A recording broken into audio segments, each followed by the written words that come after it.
Kita langsung ke Mas Adi Armando, artinya apakah tidak perlu distempel ini penyelewengan, ini kesesatan, atau bagaimana Mas Adi untuk Mama Gufron Saya ini? lebih percaya dengan dialog, dengan diskusi, ya. Betapapun diskusinya mungkin akan terasa keras gitu ya, tajam, persaingan pendapatnya menjadi sangat serius gitu ya. Tapi pendapat-pendapat semacam ini harus dijawab, harus ditunjukkan kenapa dia kita anggap sebagai pendapat-pendapat yang barangkali berbeda dengan kebanyakan pendapat kita dan di mana letak kelemahannya. Jadi orang-orang seperti Mama Gufron ini itu kan ada banyak seperti Anda katakan dan tidak hanya terjadi di Indonesia. Orang-orang semacam ini justru memanfaatkan sikap-sikap penguasa tanda petik yang cenderung untuk mengatakan bahwa stop percakapan itu, ya. Sehingga percakapan itu berlangsungnya di bawah tanah, ya. Tapi di bawah tanah dia terus mengalir, dia terus bergulir tanpa bisa dikontrol oleh kita semua. Kita tidak mendengarnya di ruang publik, tapi padahal itu dibicarakan di bawah. Saya sendiri baru tadi dikatakan berapa pengikutnya si Mama Gufron? Punya 8 lembaga tadi. Bayangkan, dia punya 8 lembaga loh. Itu artinya ya taruhlah satu lembaga ada 50 orang, ada 100 orang. Itu kan kita udah bicara tentang angka ratusan orang, mungkin ribuan orang.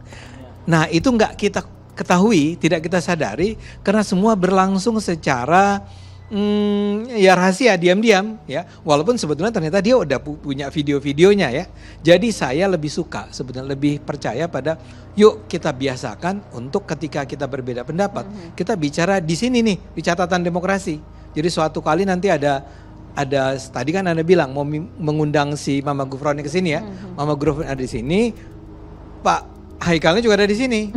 Tapi jangan berantem ya. Tapi ditunjukkan di mana argumennya, lepahnya di mana.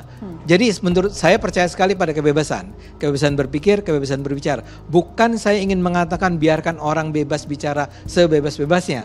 Tapi pendapat-pendapat orang harus dihargai. Pemerintah harus hadir tidak tapi? Hadir untuk menjaga jangan sampai ini tiba pada tahap yang misalnya merusak, membahayakan. Ya. Pemerintah gini. Pemerintah harus hadir untuk menyiapkan instrumen kalau ini membahayakan kepada umat mesti diambil tindakan. Itu kan service lips dari Bang Ade Armando yang katakan saya bukan membatasi kebebasan, tapi ini saya kebebasan. Artinya nggak boleh didiemin Bang Ade Armando. Itu ada di dalam KUHP misalnya ada pasal-pasal yang mengatakan seandainya seseorang menyebarkan pendapat yang sampai mengancam kemaslahatan gitu ya, itu bisa kemudian pemerintah turun tangan. Tapi jangan sampai baru muncul nih langsung pemerintah negara. Kalau Majelis Ulama Indonesia punya hak dong, dia punya otoritas. Iya, tapi Majelis Ulama hanya bisa mengatakan ini sesat atau tidak sesat, nggak bisa mengambil tindakan apapun. Iya, makanya dalam hal instrumen ini kita belum siap. Acara ini digelar supaya kita memberikan usulan kepada pemerintah bahwa pemerintah wajib menjaga kecerdasan umatnya. Ya, kalau itu saya setuju ya. Yang saya nggak setuju kalau Anda mengatakan negara harus turun tangan untuk men-stop. Itu yang saya nggak setuju. Gini dulu Mas Ade. Majelis Ulama Tapi seperti Indonesia Pak Kiai punya tugas himayatul ummah wa hifdzuddin. Menjaga kesetaraan umat, himayatul ummah, menjaga kesenjangannya umat, menjaga kesetaraan umat, kedamaian, ketenteraman umat, itu Majelis Ulama. Lah kalau pendapat-pendapat begini dibiarkan muncul lahir terus menerus, apa nggak membuat keresahan? Yang kedua, karena ini demandnya demand agama ya. Ini demandnya demand agama. Hifdzuddin, menjaga kesucian agama. Walaupun kita nggak mengatakan akan nanti ada keputusan Majelis Ulama, apakah ini termasuk penoda agama atau tidak? Kalau individu saya nggak setuju. Biarlah ada lembaga otoritas yang harus menyampaikan. Ya, Pak Kiai. Ya. Sebelum Pak Ziad silakan. Iya. Jadi kalau di Majelis Ulama itu kan punya 2 fungsi utama tugasnya. Yang pertama adalah khodimul ummah sama sodikul hukumah, yaitu untuk melayani masyarakat sebagai pelayan umat dan juga sebagai mitra strategis pemerintah. Lah, ketika pada wilayah khodimul ummah ini ada tugas lagi yaitu himayatul ummah anil aqidah al fasidah. yaitu bagaimana tugasnya adalah memelihara akidah umat dari kerusakannya. Salah satu kerusakannya adalah ketika ada pikiran-pikiran yang menyimpang. Apa ukurannya menyimpang? Standar utamanya, karena ini ajaran Islam, adalah Al-Quran dan Sunnah dan pendapat-pendapat para ulama. Inilah yang menjadi rujukannya. Lah, apakah ini sudah diputuskan? Belum. Majelis Ulama Indonesia sedang melakukan pengkajian dan penelitian.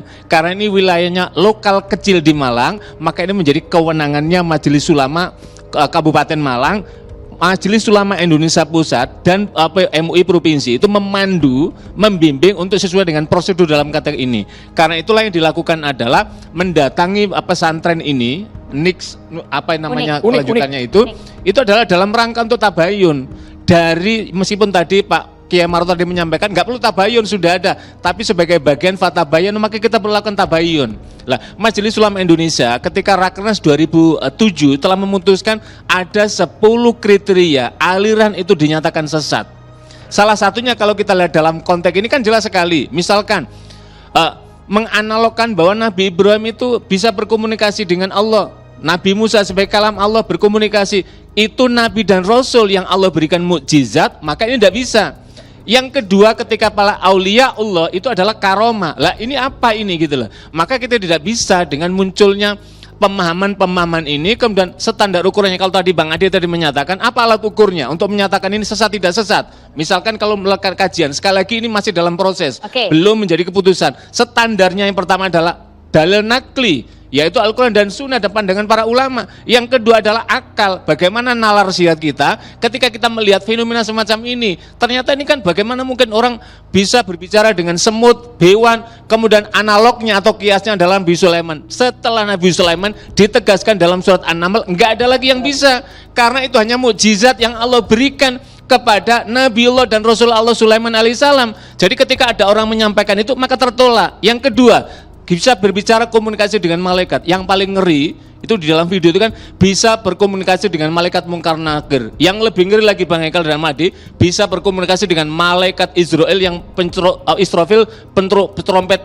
Itu bisa dibayangkan kan itu kan sangkakala itu. Lah, ini bertentangan dengan teori dalam Al-Quran maupun dalam Sunnah, pandangan para ulama. Karena apa? Enggak ada lagi, malaikat itu tidak punya inisiatif kalau tidak ada perintah dari Allah. Jadi manusia tidak bisa berkomunikasi. Nabi Muhammad saja itu malaikat Jibril yang mendatangi, yang menawari atas perintah Allah, bukan kemudian dibalik manusia. Apalagi pada tingkatan kita sebagai manusia biasa. Mas Ziyad, kalau tadi sudah bahkan disampaikan begitu tegas beberapa perbandingan antara analogi yang disampaikan oleh Mama Gufron dan juga beberapa kriteria yang dimiliki MUI, kenapa hingga saat ini masih dalam tahap kajian saja, belum diputuskan? Bukan. MUI Kabupaten Malang sudah punya catatannya, ada 10 poin terdalam konteks ini. Tapi karena belum terkonfirmasi dengan pemilik ucapan dalam konteks ini, maka inilah bagian dari prosedur tahapan di kami. Belum bertemu artinya dengan Mama Gufron? Baru bertemu dengan muridnya saja, para santri yang ada di sana, tapi belum dengan pemilik Sohibul Kalam ini, belum ada, Sohibul videonya ini belum ada. Alasannya apa waktu itu pada saat itu? Kita nggak tahu apa alasan beliau sehingga bisa ketemu, karena itulah menjadi penting. Dan sekali lagi Bang Ade, Majelis Ulama ini bukan kemudian serta-merta sesat kemudian selesai, enggak. Tugasnya adalah ketika melakukan penelitian, dinaikkan di bawah, ini ada potensi, dirapatkan oleh Komisi Fatwa. Kalau nanti Komisi Fatwa dibawa ke Rapim, menyatakan ini ada penyimpangan, kemudian diklaim tadi itu, maka barulah kemudian Komisi Dakwah, Komisi Pendidikan bertugas apa? Mendakwai, mengedukasi, membangun rasionalitas mereka supaya dibimbing. Karena itulah penting menjadi pesantren-pesantren kita itu, kan kita jelas itu bagaimana sanad keilmuannya, apa kitab yang diajarkan. Kan dalam teori pesantren kan ada 5 poin apa tipologi pesantren. Kebetulan saya riset dalam bidang itu. Jadi ketika salah satunya apa? Ada kiainya, ada santrinya, ada asramanya, masjidnya. Dan yang paling penting adalah ada kitab kuning. Nanti ketika kitab kuning itu muktabar apa tidak, ini adalah bagian dalam konteks untuk melihat rujukan dari keilmuan, sehingga ini majalul ikhtilaf, wilayah ikhtilaf, atau majalul inkhiraf, wilayah penyimpangan. Ketika majal ikhtilaf, yang ada adalah toleransi. Pak Kiai, apakah ini berlaku untuk personal Mama Gufron saja atau juga berisiko? Santrinya juga kena, lembaganya juga bisa kena. Jadi ini kan enggak, karena itulah ketika Majelis Ulama datang ke sana, itu kan bagian dari himayatul ummah, melindungi anak-anak yang masih suci, yang masih bersih ini loh. Jangan sampai otaknya teracuni sehingga kelak dia tumbuh berkembang memiliki akidah al-fasidah, akidah yang rusak. Inilah tugas ulama. Jadi kalau apa tugas ulama? Ya karena al-ulama warasatul anbiya. Ulama itu pewaris para nabi. Rujukannya dari mana? Quran dan sunnah, pandangan para ulama. Maka kemudian orang dibimbing. Tapi kalau kata Pak Zen tadi, abaikan saja, kalau diladenin dia makin ke atas, makin masif, makin viral. Tapi begini juga Pak Zen Akhiribu ini, kalau misalkan dibiarkan saja, justru nanti akan menjadi opini publik bahwa ini betul. Karena tidak ada yang meluruskan. Karena itulah kita hadir di sini adalah bagian kecintaan kita dari NKRI supaya warga bangsa ini yang muslim terbimbing dengan kemuslimannya, agama lain terbimbing menurut keyakinannya. Inilah bagian supaya apa? Muncul sikap adanya tumbuh kedewasaan dalam memahami. Ini kalau dibiarkan 20 tahun ke depan ini berbahaya. Karena itulah masjid dini, maka ini kemudian diperlukanlah majelis ulama ini berfungsi untuk membina sebagai irsyadiannya. Jadi tidak kemudian memvonis selesai, enggak. Kita punya kewajiban moral dan sekaligus kewajiban spiritual kepada saudara-saudara. Pak Zen komentar sedikit Pak Zen, ke Romo. ya. Silakan ditanggapi, tidak bisa dibiarkan, harus hadir pula fatwa MUI di tengah kasus ini. Silakan. Ya, terima kasih. Begini, saya ingin menjelaskan dulu, ada hal-hal yang orang lain tuh boleh ikut campur dan ada yang nggak boleh ikut campur dalam keimanan. Allah memberikan ajaran kepada hamba itu diberi kebebasan. Ada hal-hal personal seperti penghambaan, itu tidak boleh orang lain intervensi. Misal tentang makanan dan minuman haram, atau sholat ibadah ritual, itu harus datang dari kehendak sendiri. Seperti kemarin kejadian, maaf, yang di Solo itu, ada pelarangan terhadap festival nol halal. Ini kan sudah intervensi terhadap urusan-urusan personal. Ya, kita kembali ini ke perlu topik kita, dididik Pak Zen. Ya. Nah, tentang Mama Gufron ini yang dia sampaikan, dia masih belum ada cenderung ke berat kezaliman, belum ingin merusak akidah Islam. Hanya isu-isu yang dia sampaikan itu agak lucu dan harus dididik umat Islam ini apa? Dengan sendiri bisa mencerna, ini nggak masuk akal. Oke. Dan saya yakin nih Mama Gufron ini seperti apa ya? Seperti buih air laut lah. Ya. Ini macam dari Sampai di sana dulu Pak Zen, Ini sampai di banyak sana. orang- Ya, boleh sampai sana. komentar ya? Silakan Pak Ziad. Zen, bagaimana kita mengatakan bahwa ini tidak ada apa-apa? Ada salah satu muridnya yang di video sudah beredar, nanti di akhirat kalau Anda kerepotan ditanya man rabbuka, jawab saja Gufron, man nabiyuka, jawab saja. Ini berbahaya, ini sudah menyangkut wilayatul akidah gitu loh. Jadi tidak bisa, wah itu kan ucapan saja. Kalau di rumah, di kamar sendirian nggak ada yang mendengar, itu wilayah privasi. Tapi ketika kita keluar Makanya sudah dari tuh. kamar rumah, itu wilayah keluarga. Keluar dari halaman rumah, wilayah masyarakat. Keluar ke publik negara, maka ini menjadi kesepakatan bersama Habib. Makanya Masyarakat fungsi Indonesia Nabi- itu nggak Nabi semuanya itu tidak seperti pernah kayak melakukan- Bergantian, Pak Kiai, Pak Kiai. kita habiskan dulu, Taruh. Zen. Saya bicara dulu. Ya, silakan. Silakan. Bicara dulu. Bang Zen, silakan. Nabi tidak pernah mencicapin hukum yang itu kalau merugikan orang lain. Misalkan mencuri, membunuh, baru Nabi bertindak atas nama hukum. Tapi dalam hal keimanan, Nabi tidak pernah menghukumin orang sesuai dengan keimanannya. Apabila dia tersesat atau beda, tetap Nabi meluruskan dengan cara santun. Tidak perlu mengeluarkan fatwa sesat, kafir. Itu enggak, bagi manusia biasa kita ini semuanya ya. Kok bisa menilai orang sesat? Emang kita tahu halnya suci? Kok bisa menilai orang itu kafir? Janganlah.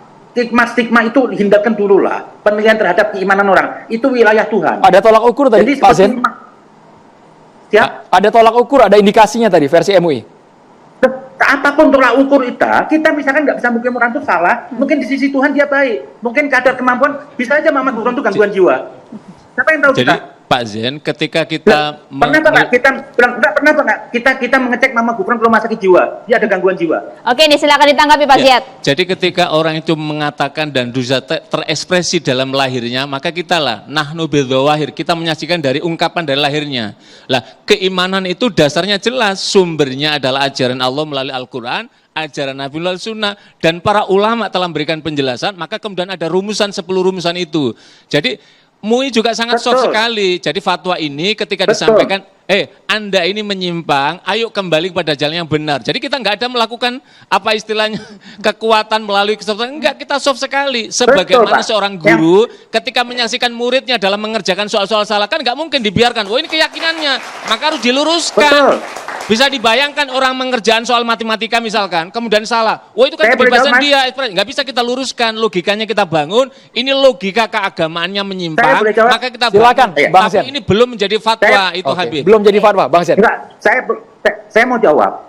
Kita semua umat Islam itu meyakinin kitabnya satu Al-Quran. Nabinya satu, Nabi Muhammad. Tapi Islam terpecah sampai 72 golongan. Siapa yang bisa mengklaim paling benar? Hanya kesempurnaan dari milik Allah. Jadi maksud saya Pak, kita ini hindarilah mengatakan orang itu sesat, kafir, penista agama. Itu wilayah Tuhan. Kita tidak bisa mengklaim atas nama Al-Quran sepenuhnya. Nggak ada manusia bisa mengatakan, saya sempurna memahami Al-Quran. Nah itu aja loh. Saya ingin membimbing bangsa ini apa? Ayo bertindak dengan akal sehat. Jangan melihat kejadian Muhammad Gufron ini goncang agama. Enggak ganggu iman ini. Ini dagelan aja kalau saya lihat. MUI, singkat. Ya, kita tidak ada istilah goncang ini, Gavib. Jadi ini kan kita membimbing. Jadi umat ini bertanya kepada kita, ini bagaimana ini respon majelis ulama? Ini menyangkut yang tadi dengan potongan-potongan video tadi itu. Maka tugas kita kan ulama itu sebagaimana yang dikemukakan itu kan, bagaimana an-nadhru ulama itu kan bi'ain rahmah. Ulama itu ketika memandang itu kan dengan mata kasih sayang. Karena kasih sayang kita, maka ketika melihat saudara kita sama muslim, mukmin, ini ada yang potensi menyimpang, maka kita kembalikan. Ibaratnya orang menuju satu jalan yang ada tujuannya, kemudian kesasar, masa kita biarkan saja. Pak Kiai, kita ingin meluruskan. Dan yang mengejutkan, ini informasi perlu diklarifikasi BPIP. Pak Zed ditahan dulu, ini ada pernyataan dari salah satu santri Mama Gufron, bahwa Abuya Gufron ini adalah ikon Pancasila lintas iman dari BPIP RI. Ini hoax. Ini keliru, ngawur. Harus langsung diklarifikasi oleh Romo Beni. Dijawab sesaat lagi. Usai jeda. Kita harus Catatan sidangnya yang bekas di kembali.